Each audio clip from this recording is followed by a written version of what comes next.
রাজধানীর করাইল বস্তিতে ভয়াবহ অগ্নিকাণ্ডে বিপুল সংখ্যক ঘর পুড়ে বহু পরিবার নিঃস্ব হওয়ার ঘটনায় গভীর উদ্বেগ ও সমবেদনা প্রকাশ করেছেন প্রধান উপদেষ্টা ডক্টর মোহাম্মদ ইউনূস।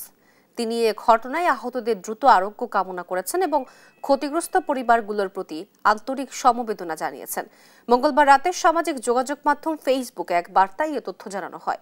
প্রধান উপদেষ্টা বলেন, করাইল বস্তির অগ্নিকাণ্ডে যেসব পরিবার গৃহহীন হয়ে পড়েছেন তাদের দুঃখ কষ্ট আমাদের সবার বেদনার। ক্ষতিগ্রস্তদের পুনর্বাসনে সরকার প্রয়োজনীয় সব ধরনের সহায়তা নিশ্চিত করবে। তিনি বলেন, সংশ্লিষ্ট কর্তৃপক্ষকে তাৎক্ষণিকভাবে উদ্ধার ও ত্রাণ কার্যক্রম জোরদার করার নির্দেশ দেওয়া হয়েছে।